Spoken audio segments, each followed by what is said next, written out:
So welcome everyone. Welcome to you if you have never been to my small YouTube channel. Welcome back to you if you have already been here. My name is Isabelle. I am knitting from France. I have 3 sons. I have 3 cats. Some say it's related. And I'm bringing you this YouTube knitting podcast about every week. And I'm bringing it to you in English because I used to live in the United States, but that was 30 years ago. So I decided this summer to start this podcast in English to also practice my English, because I'm very sad I've lost most of it. So today it's gonna be in my Woolly News series. I have 2 series I alternate every other week. One is that my knitting adventures. It's more of a regular type of knitting podcast. And this one is about all the news that have caught my eye and my attention during the last 2 weeks. So of course, it's very specific to me. And if this sounds good to you, well, please stay tuned. Okay, so I'm first gonna start with what I'm wearing. It's the first sweater I knitted after a long time where I stopped knitting. I had 3 babies, so life was more important and I had less time.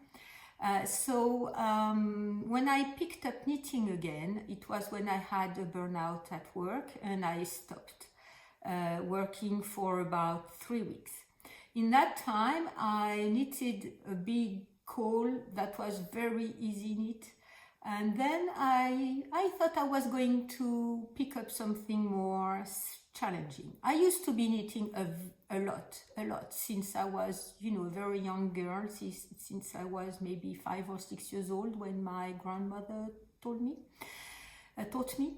So I picked up a pattern in a book from Bergère de France, but it was a very big coat.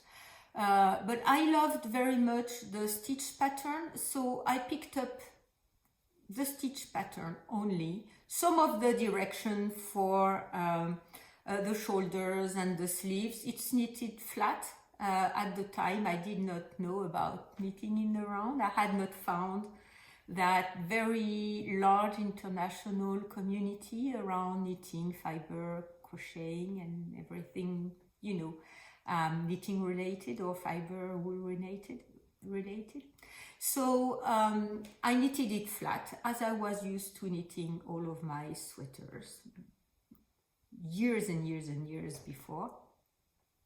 And I just used the stitch pattern from the pattern. I bought the book, I bought the yarn. I don't think the yarn exists anymore. I'll try to link it down below. It's Plassard yarn. I went to a shop that carried yarns and other things, so I bought the yarn I could find here, and I knitted this sweater. So this sweater was part of my recovery, because it's not a difficult pattern, but you have to pay attention. I made a few mistakes. I had to read back and everything, but you have to pay attention to the twisted ribs and to the motifs that you are knitting. I changed a bit the inside of the diamonds here because there was a cable twist inside of the diamond, and once I swatched for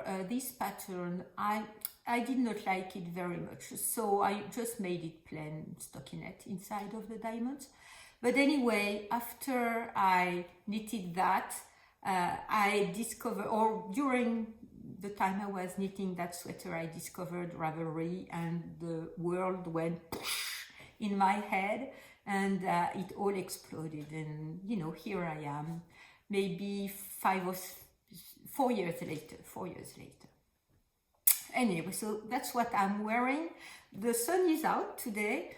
It's been very cold and gray here in Normandy for the past few days, so I was a bit chilly, and so it's a bit early in the morning, so I decided I was going to wear a comfortable and warm knit.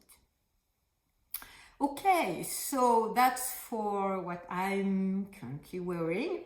And I have a few news, not very much, because my sons were here over the weekend. Oh, my baby cat is coming back home all stressed out. He stays out maybe 5 minutes and comes back all stressed out. He's very afraid of being out. He cannot go out if my door is not open, so I left it open as it's not too, it's sunny, it's cold and sunny, but it's, you know, you can have the door open for now. So what I was saying was that not many news because my sons were here over the weekend. One of my sons lives across France and has to take a plane to come back home.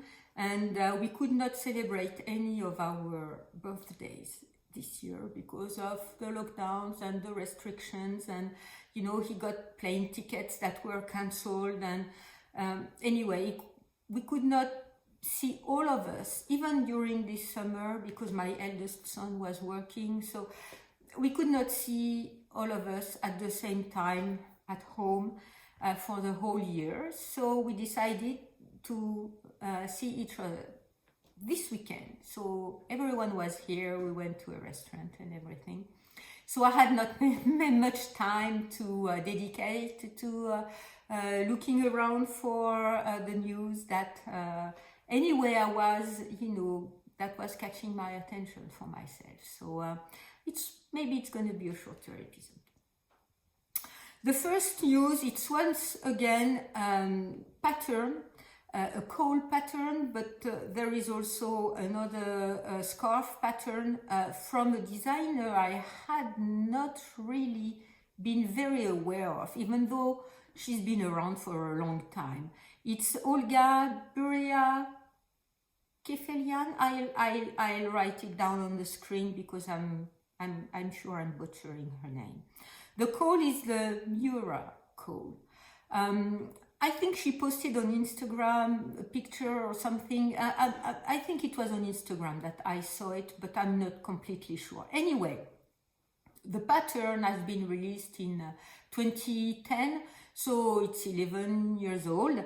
So it's not a new pattern at all, but I like very much all these textured stitches pattern, the way it looks like origami, like folded paper, the way the pictures she has on her Ravelry page or on her website, if unfortunately you can't use Ravelry, she also has her patterns on her website, and I'm gonna link everything down below. And in the companion blog post where I place all my show notes, you have pictures, you have sometimes more links than I put in the description box, and so I will link everything down below. And maybe you recall, if you have already seen a couple of my episodes, Rastus, Sue, published or is going to be published a pattern that resembles a lot or has the same spirit that the Muria cowl. The pattern I've checked, the pattern is not released yet, so I'm not sure when he's going to be releasing. And I'm very, very much interested into these type of modern stitch patterns. Very textured, that has a 3-dimension in the finished object. So Olga has other patterns. After I saw the post, I think it was on Instagram, I looked around on her website, her Ravelry page, and she has many other patterns that I think she specializes in this kind of very graphic stitch pattern. She has the Harry cowl, for example, that also has some kind of spikes that stick out from the fabric. There are many variations around this stitch pattern that she's made. All of her patterns are more beautiful than the others. So it's extremely difficult to decide which one I'm gonna pick, but anyway, these two ones made it in my queue. And I think it's this very textured pattern bring me, at least me and maybe you too, to other dimensions of knitting and even other galaxies, because it's so unique in the knitting world. So I'm still waiting on Raster's pattern, and I'll decide. Maybe I will need all of them. I will have a leftover yarn from my current knits, so I'm already planning to cast on once my current knits are done, because as I've said many times, and as you have also said in the comments from previous episodes, I'm a monogamous knitter. I don't have much space in my head for several patterns, so I usually knit one, maybe I have another one at the same time, and once I'm finished, I cast another one. So as we are talking about stitch patterns on a whole different level, and I have been subscribed to her mailing list for a very long time, as soon as over a year, I think. It's Marie-Lise Herve. I also will write it down so that you can, on the screen, but also down below and in the show notes, so that you can find her. So she has a mailing list, a newsletter that she publishes about every week. And in that newsletter, she publishes stitch patterns, so it's mostly lace patterns. She's, I think, from Western Europe. I don't recall. I will write it down. I don't have it in my notes right in front of me, but I think she's from Western Europe. And she's published, maybe I can find it right now, because I have it in my database where I keep everything, or I try to keep everything I'm talking about on my blog. So if I go to the creator, did I say that? Yes, she's from Estonia, and she's Pattern Duchess. Her username is Pattern Duchess. Everywhere on Ravelry and on her Instagram and everything. So every week she publishes a stitch pattern recipe. So I subscribed to her because, I have books about, stitch patterns,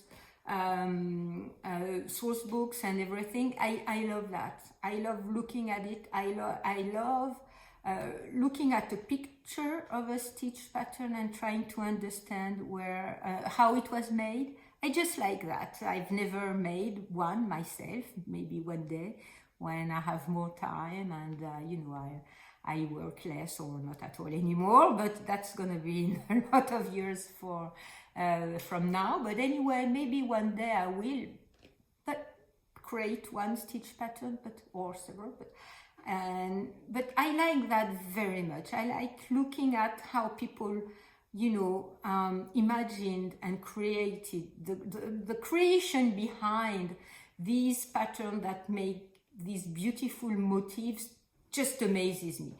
And so she's doing that every week. She's hosting also knit-alongs, mystery knit-alongs. She had two this year, I think. So her site, her newsletter, her Instagram and everything, Ravelry, is a very, very interesting resource. I can only recommend you. So he's just sitting right beside of me. My little baby cat, who is not a baby anymore, but he's my youngest cat, so he's my baby cat. So anyway, it's a very interesting resource, and I do encourage you to check her out, because if you are also interested in knitting stitch patterns, because it's a unique. I haven't found anyone else. Maybe they are, but I haven't found them who's doing that. So it's a very unique resource to me, and a very interesting one. So next I have two news about yarn stores, or yarn companies, or yarn stores. And you know, yarn store has a very broad, or company has a very broad umbrella subject in this series, because everyone knows the big two events that happened over the last few weeks.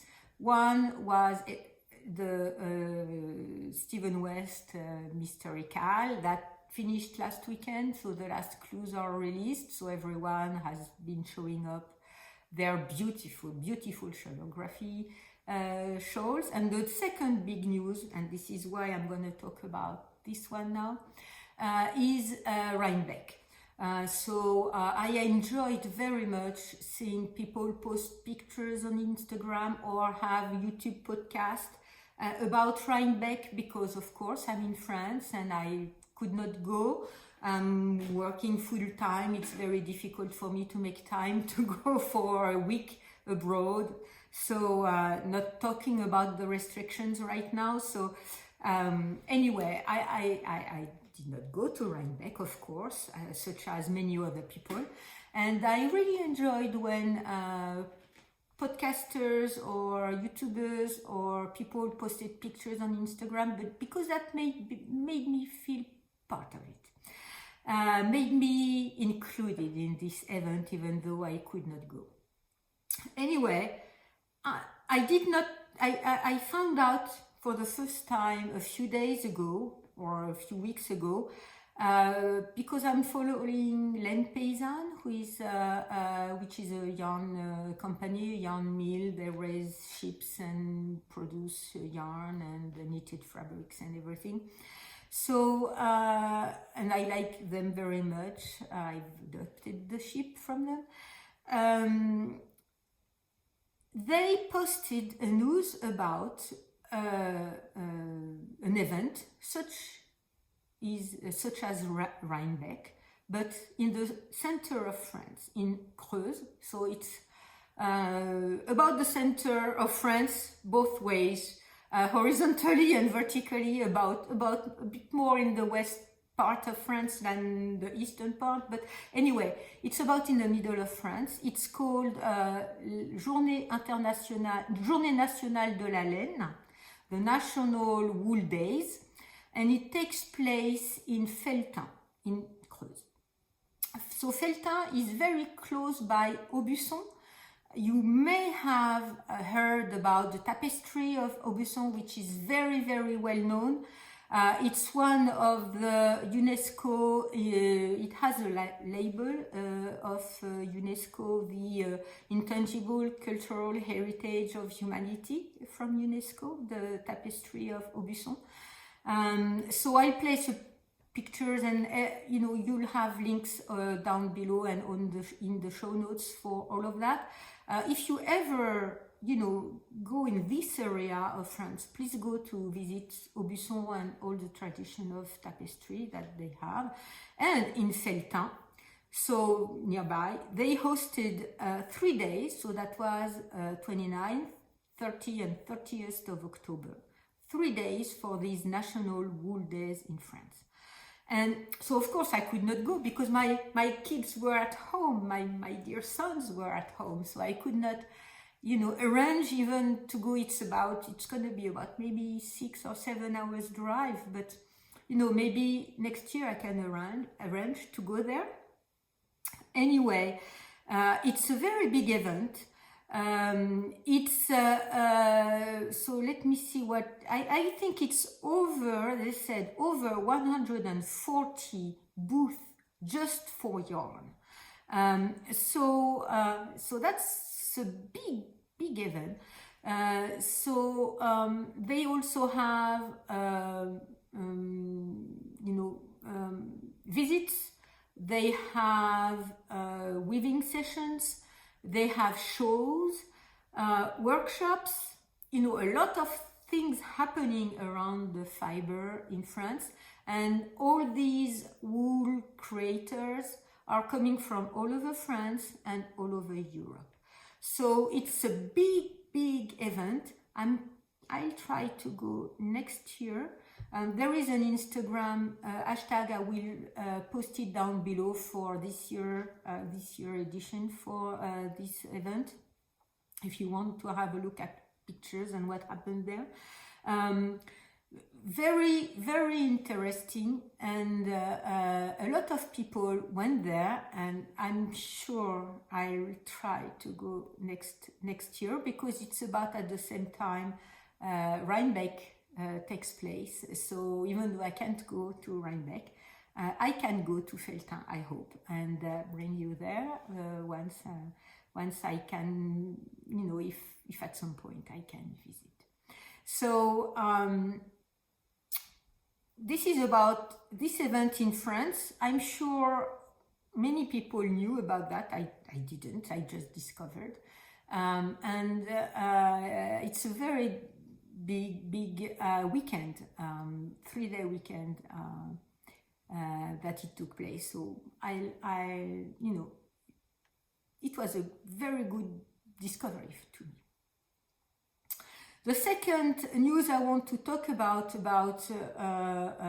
yarn store is about Espace Tricot in Montreal.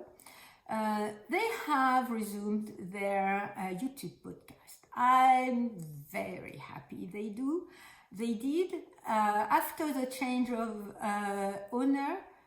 So they started their YouTube podcast again. As I'm filming this, they have one episode. And I was very glad to see the new owners and to see that they have taken back on all the very nice things we were used to when Lisa and Melissa owned the store, the YouTube podcast, a lot of posts on Instagram about their yarn and what they are doing.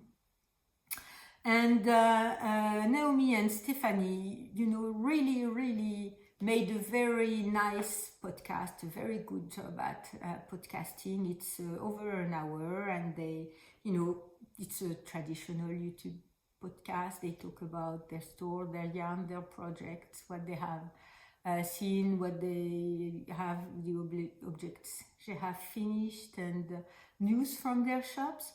So, I was very happy that they took over. They resumed their YouTube podcast, and to be honest, I forgot to remove all my notifications when I was podcasting. I'm sorry, when I was filming. But anyway, I watch knitting podcast at night when I knit. So these are, I was subscribed, and I had ring the bell so that I get notified every time they post something. So they had not posted for over a year. So I had the notification they posted, and I was very happy to see, to watch them, and I'm very waiting for the next one. So the next and last news, 24 minutes, it's okay, is about, it's an online article. It's in French. I'm quite sorry if you can't read French. Maybe you can use the Google Translate, but you can at least watch the pictures. It's from Alice Hammer. I'm gonna write it again. It's about short rows, and you have many tutorials about short rows everywhere, no question about that. But the way she made her pictures and her illustration to make you understand what happens when you knit short rows are unique and very interesting to me. And once again, her whole website is full of resources, of tutorials. Some of them are even in English, and I think she collaborates with someone else for the English part. She has English patterns, she writes blogs and everything. So she has clubs, both on her website, on Ravelry. So she is also very active in the knitting community. And I will link down below the blog post where she talks about short rows. And she has at the same time pictures of the knitting fabric and an illustration on top of the knitting fabric to show how the rows are constructed, and an illustration only to show you how it's made, and all, you know, the different steps when you are knitting short rows. It's very interesting. Please have a look, because even if you don't speak French, you will understand the pictures. And you know, I thought it was a unique way, I had not seen that anywhere else, to explain how to knit short rows. And the example she has is about how to knit a sweater with raising the back to make it a bit longer than the front with short rows. So, well, that's it for today. Yes, as I said, a bit shorter episode because I had not much time to gather all my thoughts and look around everywhere. I have a very good reason for that. I hope you enjoyed this episode. If you did, please subscribe and ring the bell so that you'll get notified whenever I post a new episode. It's most probably going to be next week about my knitting adventures. And in the meantime, I hope you find happiness and you place happiness in your life, that you find what makes me happy. What makes you happy, sorry. The hashtag is what makes me happy. You find what makes you happy, and happy knitting.